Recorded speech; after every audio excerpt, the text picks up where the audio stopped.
Innal hamdalillah nahmaduhu wa nasta'inuhu wa nastaghfiruh wa na'udzu billahi min shururi anfusina wa min sayyiati a'malina. Man yahdihillahu fala mudilla lahu wa man yudlil fala hadiya lahu. Wa ashhadu an la ilaha illallah wahdahu la syarika lahu wa ashhadu anna Muhammadan 'abduhu wa rasuluh. Ya ayyuhalladzina amanu taqullaha haqqa tuqatih wa la tamutunna illa wa antum muslimun. Ya ayyuhan nasu taqu rabbakumul ladzi khalaqakum min nafsin wahidah wa khalaqa minha zawjaha wa batha minhuma rijalan katsiran wa nisaa'a wattaqullaha alladzi tasaaluna bihi wal arham innallaha kana 'alaikum raqiba.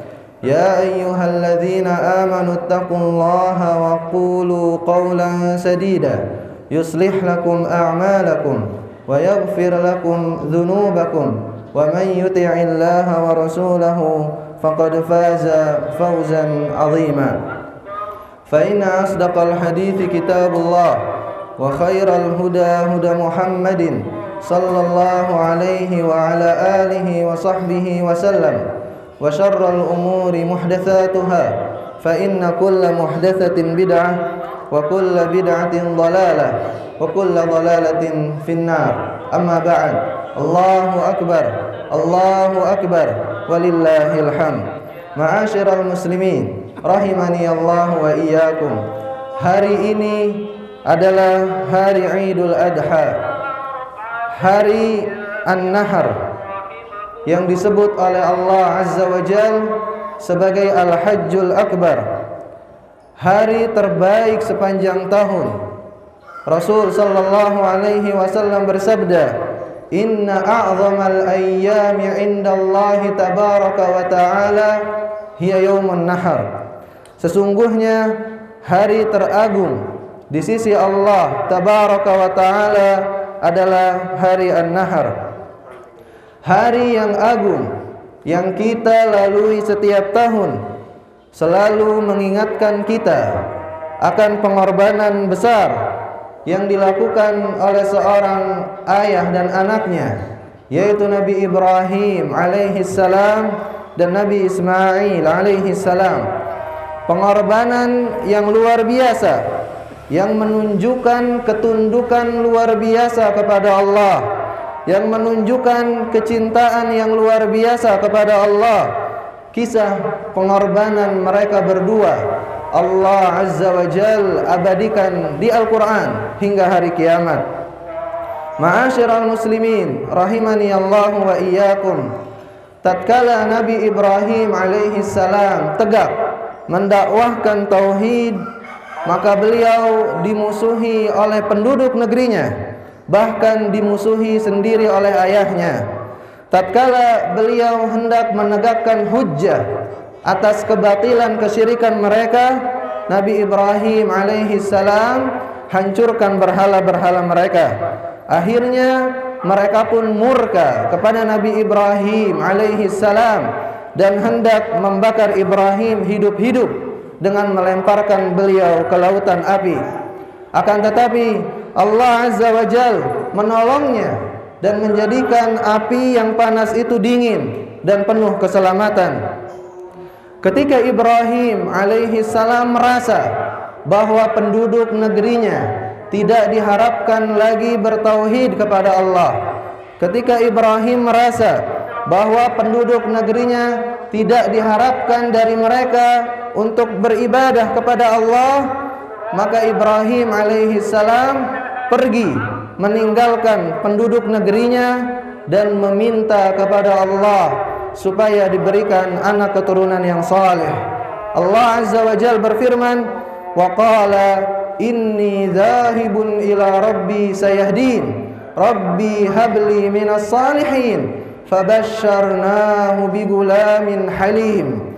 Dan Ibrahim berkata, sesungguhnya aku akan pergi menghadap Tuhanku dan Tuhanku akan memberikanku petunjuk.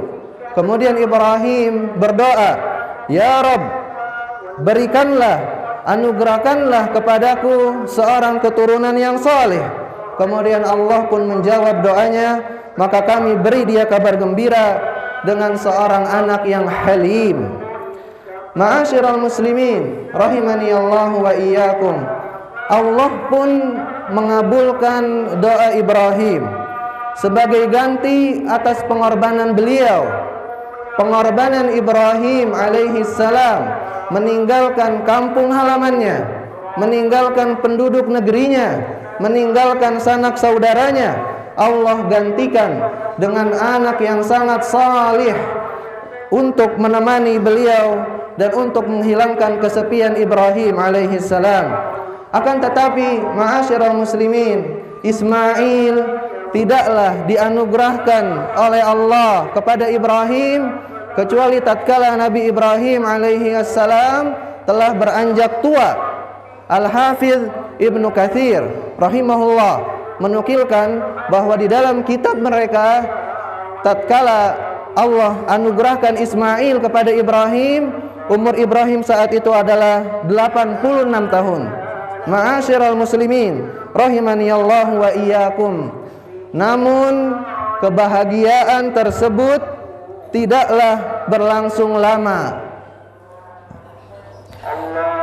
Namun kebahagiaan tersebut tidaklah berlangsung lama. Allah menguji Ibrahim tatkala sang anak yakni Ismail benar-benar dalam kondisi remaja dan mulai membantu sang ayah. Pada saat umur itulah puncak kecintaan seorang ayah kepada anaknya terjadi. Allah Azza wa Jalla berfirman, "Falamma balagha ma'ahu as-sa'ya, qala ya bunayya inni ara fil manam anni azbahuk fanzur madza tara." Qala ya abati if'al ma tu'mar satajiduni insyaallahu minas sabirin. Maka tatkala anak itu, maksudnya adalah Ismail, sampai pada umur sanggup berusaha bersama-sama Ibrahim, Ibrahim berkata, "Wahai anakku, sesungguhnya aku melihat di dalam mimpiku bahwasanya aku menyembelihmu. Maka fikirkanlah wahai Ismail, bagaimana pendapatmu?" Kemudian Ismail alaihi salam dengan lantang menjawab, "Ya abati if'al ma tu'mar satajiduni insyaallahu minas sabirin." Wahai bapakku, kerjakanlah hal yang diperintahkan Allah kepadamu. Insyaallah kamu akan mendapatiku termasuk orang-orang yang sabar. Ujian ini tentu lebih berat daripada ujian Ibrahim alaihi salam ingin dibakar hidup-hidup oleh kaumnya, karena kecintaan seorang ayah kepada anaknya lebih besar daripada terhadap dirinya sendiri. Ibrahim alaihi salam berkata dengan penuh ketenangan, "Ya bunayya inni ara fil manami anni azbahuk fanzur madza tara." Hai anakku, sesungguhnya aku melihat di dalam mimpiku bahwasanya aku akan menyembelihmu. Wahai anakku, pikirkanlah bagaimana pendapatmu. Ternyata sang anak tidak kalah sabarnya dengan sang ayah. Beliau dengan lantang serta merta menjawab ucapan ayahnya itu dengan perkataan beliau, "Ya abati if'al ma tu'mar satajiduni insyaallahu minas sabirin." Wahai bapakku, kerjakanlah apa yang diperintahkan oleh Tuhanmu. Insyaallah aku akan termasuk orang-orang yang sabar. Allahu akbar, Allahu akbar, walillahil hamd. Ma'asyiral muslimin rahimani Allah wa iyyakum. Bagaimanakah proses penyembelihan Ismail? Allah berfirman di surat As-Saffat, "Falamma aslama wa tallahu lil jabin." Tatkala keduanya telah berserah diri kepada Allah dan Ibrahim membaringkan anaknya atas pelipisnya. Ibrahim alaihi salam membaringkan Ismail di atas pelipisnya. agar ia tidak melihat wajah anaknya yang kesakitan tatkala proses penyembelihan berlangsung. Tatkala Ibrahim benar-benar akan menyembelih Ismail, tatkala dan sang anak benar-benar telah pasrah untuk disembelih, maka Allah telah mengetahui kejujuran di hati keduanya. Maka tatkala itulah Allah Azza wa Jalla berkata, "Wa nadainahu ayya Ibrahim qad saddaqta ar-ru'ya inna kadzalika najzil muhsinin." Dan kami, kata Allah, panggil dia, "Wahai Ibrahim, sesungguhnya kamu telah membenarkan mimpi itu, dan sesungguhnya demikianlah kami balas orang-orang yang berbuat baik." Artinya, wahai Ibrahim, angkatlah tanganmu, hentikanlah penyembelihanmu. Sungguh engkau telah menjalankan perintah dalam mimpimu, dan Allah Azza wa Jal tidak perlu dengan darah anakmu. Allah melanjutkan, "Inna hadza lahuwal bala'ul mubin." Sesungguhnya ini adalah benar-benar sesuatu ujian yang nyata. Dan di akhir Allah menurunkan tebusannya di firman Allah, "Wa fadainahu bidzibhin 'azim." Dan kami tebus anak itu dengan sesembelihan yang besar. Allahu akbar, Allahu akbar, walillahil hamd. Kaum muslimin yang berbahagia, sungguh banyak sekali faidah, ibrah, pelajaran yang bisa kita ambil dari kisah pengorbanan Ibrahim alaihi salam dan anaknya Ismail alaihi salam. Di antaranya, pertama, disyariatkannya untuk meninggalkan tempat yang kita tidak bisa mendirikan syiar Allah di situ. Disyariatkannya untuk meninggalkan tempat yang kita tidak bisa menjalankan kewajiban-kewajiban yang telah Allah perintahkan kepada kita. Sebagaimana Nabi Ibrahim alaihi salam meninggalkan kampung halamannya karena seluruh kaumnya memusuhi dakwahnya. Yang kedua, dianjurkannya untuk berdoa, meminta kepada Allah Azza wa Jal untuk dianugerahkan anak yang saleh. Kita tahu bahwasanya Nabi Ibrahim alaihi salam saja meminta kepada Allah agar dikaruniakan anak yang saleh. Ibrahim yang telah mendapatkan gelar Khalilullah, yang telah mendapatkan gelar kekasih Allah, saja meminta kepada Allah agar dianugerahkan anak yang saleh, maka bagaimana selain Nabi Ibrahim? Ketiga, para nabi mereka berdoa kepada Allah karena mereka adalah hamba Allah, dan mereka berdoa meminta kepada pencipta, sang Khalik. Karenanya salahlah seseorang yang meminta-minta kepada nabi, sebagaimana kaum Nasrani yang meminta-minta kepada Nabi Isa alaihi salam. Apabila meminta-minta berdoa kepada Nabi alaihi salam itu adalah kesalahan, maka bagaimana dengan meminta-minta kepada mayat-mayat, meminta-minta kepada kuburan-kuburan yang tidak bisa mendatangkan manfaat dan mudarat.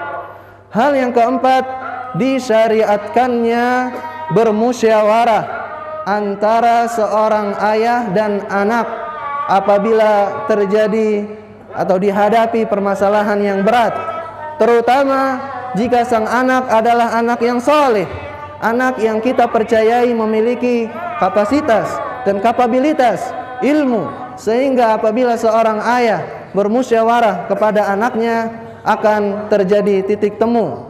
Dan musyawarah, ayyuhal muslimun rahimani Allah wa iyyakum, adalah prinsip di dalam Islam. Allah Azza wa Jal mengatakan di ayat dan surat yang lain, wa amruhum syura bainahum, dan perkara kaum muslimin itu adalah selalu bermusyawarah. Faidah yang kelima, orang yang beriman pasti diuji, dan semakin tinggi keimanan seseorang maka akan semakin berat juga ujiannya. Kita tahu bahwasanya Nabi Ibrahim alaihi salam tatkala beliau telah mencapai puncak kecintaannya kepada Allah, Allah uji dia dengan ujian yang sangat berat. Hal ini senada dengan sabda Nabi sallallahu alaihi wasallam tatkala Nabi ditanya, siapakah orang yang paling berat ujiannya? Maka Nabi menjawab, al-anbiya, tsummal amsalu fal amsal. Mereka adalah para nabi, kemudian yang setelahnya dan setelahnya. Hal yang keenam, sebesar dan seberat apapun ujian yang dihadapi oleh seseorang, maka jika seseorang bertakwa kepada Allah, niscaya Allah akan jadikan kepadanya jalan keluar. Sebagaimana Nabi Ibrahim alaihi salam dan juga anaknya Ismail alaihi salam. Hal ini senada dengan firman Allah Azza wa Jalla di surat dan ayat yang lain, "Wa may yattaqillaha yaj'al lahu makhraja." Siapa saja yang bertakwa kepada Allah, maka Allah akan jadikan atau berikan kepadanya jalan keluar. Hal yang ketujuh, perkataan Ismail tatkala ayahnya mengatakan kepadanya, "Wahai anakku, aku akan menyembelihmu. Aku melihat dalam mimpiku aku akan menyembelihmu. Maka bagaimana pendapatmu?" Kemudian perkataan Ismail, "Satajiduni insyaallahu minas sabirin." Engkau insyaallah wahai ayahku akan mendapatiku termasuk orang-orang yang sabar. Ini adalah kalimat tawakal kepada Allah. Ini adalah penyerahan kesabarannya kepada kehendak Allah. Kalimat yang jauh dari sikap ujub, kalimat yang jauh dari sikap sombong. Dan ini yang kita katakan, yang kita lafalkan di salat-salat kita. Allah Azza wa Jalla berfirman di surat Al-Fatihah, "Iyyaka na'budu wa iyyaka nasta'in." Syekhul Islam Ibnu Taimiyah rahimahullah, iyyaka na'budu, perkataan kita hanya kepadamu kami beribadah, ini bisa menghilangkan penyakit riya. Dan firman Allah, wa iyyaka nasta'in, dan hanya kepadamulah kami meminta pertolongan, ini bisa menghapuskan penyakit ujub, sombong. Bagaimana seseorang akan riya, ujub, sombong tatkala dia selalu meminta pertolongan kepada Allah Azza wa Jalla. Kedelapan, kecintaan Ibrahim kepada anaknya tidak menghalangi beliau untuk menjalankan perintah Allah kepada sang anak. Namun sebaliknya, ada sebagian orang tua yang terlalu cinta kepada anaknya sehingga kasihan untuk membangunkan dia di salat subuh misalkan, dan membiarkannya untuk terus tidur dan meninggalkan salat subuh. Kesembilan, menyembelih sembelihan karena Allah adalah ibadah yang mulia. Allah gandengkan ibadah sembelihan ini dengan salat. Allah Azza wa Jalla berfirman, "Fasholli li rabbika wanhar." Dan salatlah kamu wahai Muhammad untuk Tuhanmu dan bersembelihlah. Moga menjadi kisah yang berharga bagi kita semua. Moga bisa kita mencontoh Nabi Ibrahim dalam kesabaran, dalam tauhid, dalam patuh, dalam tawakalnya kepada Allah, serta semoga ibadah kita dalam berkurban di hari nahar ini dan hari-hari tasyrik diterima oleh Allah Subhanahu wa taala. Allahumma salli ala Muhammad wa ala ali Muhammad kama sallaita ala Ibrahim wa ala ali Ibrahim innaka Hamidum Majid. Wa barik ala Muhammad wa ala ali Muhammad kama barakta ala Ibrahim wa ala ali Ibrahim innaka Hamidum Majid. Allahumma ighfir lil muslimina wal muslimat wal mu'minina wal mu'minat al ahya'i minhum wal amwat innaka sami'un qaribun mujibud da'awat. Rabbana la tuzigh qulubana ba'da idh hadaitana wa hab lana min ladunka rahmah innaka antal wahhab. Allahumma inna nas'aluka al-huda wat-tuqa wal-afafa wal-ghina. Allahumma aslih mulata umurina wa waffiqhum lima fihi salahul islami wal muslimin wa ab'id anhum bitanata as-su'i wal mufsidin wa qarrib ilaihim ahlal khairi wan nasihin. Rabbana hab lana min azwajina wa dhurriyyatina qurrata a'yun waj'alna lil muttaqina imama. Rabbana atina fid dunya hasanah wa fil akhirati hasanah wa qina adzabannar. Wa sallallahu ala nabiyyina Muhammad wa ala alihi wa sahbihi wa sallam. Wa akhiru da'wana anil hamdulillahi rabbil alamin. Ibrahim alaihissalam dan Nabi Ismail alaihissalam berbicara tentang Idul Adha